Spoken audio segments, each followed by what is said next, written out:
on va aller, on va essayer de franchir une étape aujourd'hui.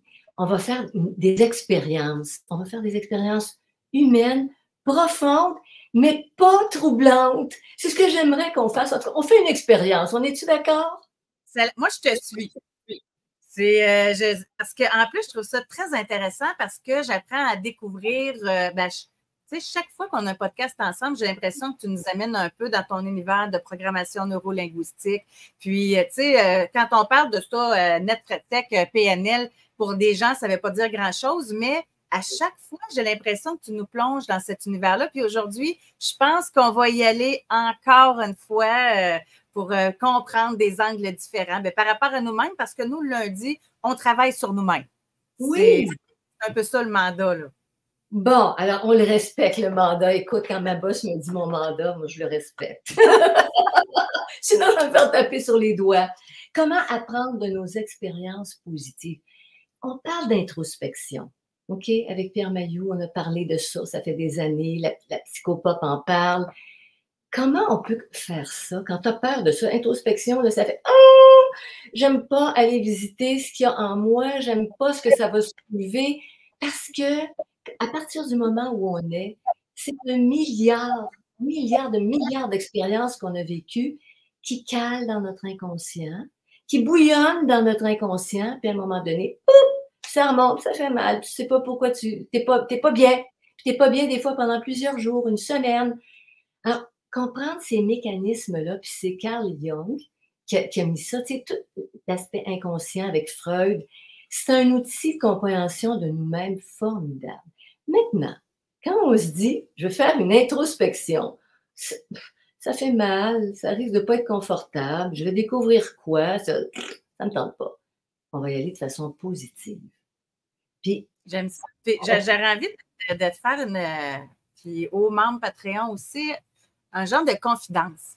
Parce que, tu sais, tu as fait référence au Doc Mayou, à l'introspection. Puis, moi, pendant 7 ans, tous les jours, on était là-dedans. Depuis son décès, on dirait que je me suis déposée. Je ne sais pas comment expliquer ça, mais c'est comme si j'ai eu un break d'introspection.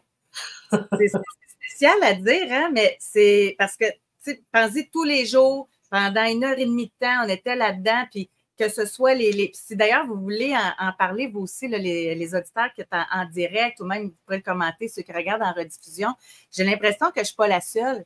On était, tu sais, c'était pas facile, là, où ce qui amenait les gens, le doc. Puis là, on dirait que c'est allé comme avec la période de deuil. Tu sais, le doc Mayo est décédé, là, ça fait à peu près 6 mois. Fait que donc, là, c'est comme si, OK, là, je revenais, puis là, tu nous arrives avec ça ce matin. Je trouve le timing, on s'en était pas parlé, je te fais cette confidence-là maintenant, oui? Le timing est extraordinaire pour revenir dans cet état-là. Rebondir dans cet état-là. Puis tu sais, Josée, tu parles de ton expérience radio avec Pierre. Je vais te parler de la mienne. On était 3 heures par jour, réseau, même jusqu'au nord de l'Ontario, diffusé. Oui. Bon. Puis à la dernière émission, au bout de 10 années de parcours, tu sais, j'ai dit à Pierre, puis on l'a dit en ondes, mais à partir de maintenant, Pierre, la balle est dans notre camp. C'est nous autres. Puis si tu dis exactement la même chose, dans d'autres mots, la balle est dans notre camp, on doit s'auto-accompagner. Parce qu'il n'y en aura pas d'autres, Pierre Mailloux, en ondes, je pense. Non. Mais tout ce qui est. Puis tu dis se poser. Mais oui, parce que Pierre, il avait ce don de bousculer. C'était sa façon de provoquer l'introspection. Puis les gens étaient ciao! Puis 6 mois après, ils revenaient et disaient mais vous aviez raison, j'ai fait un chemin plus en plus 6 mois. Oui. Ce que je propose les lundis avec toi, grâce à ton initiative, mais c'est de s'auto-accompagner et de comprendre qu'est-ce qui se passe en nous de façon simple. Puis la programmation linguistique, on dira ce qu'on voudra, ça touche à des choses élémentaires. Mais qu'on ne nous explique pas quand on est petit. On ne nous explique pas ça. Fait qu'on on se bâtit une expérience humaine à partir des informations qu'on peut avoir, alors que c'est beaucoup plus simple qu'on le pense. Quand j'ai commencé les formations, après Pierre, j'ai trouvé ça formidable. D'abord, qu'est-ce qu'on est là? qu'est-ce qu'on est comme humain? On est une machine enregistrée. On est une machine à enregistrer. Et on a 5 capteurs pour enregistrer.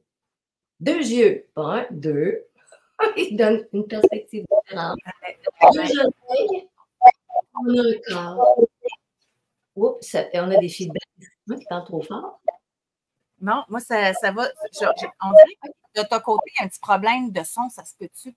Je comprends. Ouais, je comprends pas. Parce que toi, tu entends du feedback, c'est ça? Moi, j'entends des espèces de bruits, cosmiques. OK. OK. Mais si on va tenter de continuer comme ça, puis si ça distrait trop, on regardera s'il y a d'autres solutions. Correct. Donc, on a 5 capteurs. Puis le corps est le 3e capteur, un très important, où on vit dans le corps les ressentis. On parle en programmation neurolinguistique de kinesthésique. C'est le corps, le ressenti physique, OK? Tu as des kinésiologues, tout ça, OK? C'est le mouvement, puis qu'est-ce que ça te donne comme information physique. Alors, quand on est dans le kinesthésique, on est aussi dans les ressentis. Et les ressentis, c'est physique. Tu as un sentiment pour quelqu'un. C'est une réaction physique qui est douce. Tu as un sentiment d'amour. C'est sur la longueur un sentiment. Alors qu'une émotion, c'est toujours kinesthésique, mais c'est spontané. Ça peut être violent. C'est de la colère. C'est de la joie. OK? On ressent tout ça. Et le toucher, tu touches à quelque chose, tu vis une expérience. Quand on fait l'amour, on a une expérience. Quand on prend nos enfants, nos petits-enfants, tout collé, c'est une expérience kinesthésique. C'est le corps, avec tous ses récepteurs et capteurs, qui nous permet d'emmagasiner une expérience. C'est assez simple, hein, jusqu'à maintenant. On comprend bien.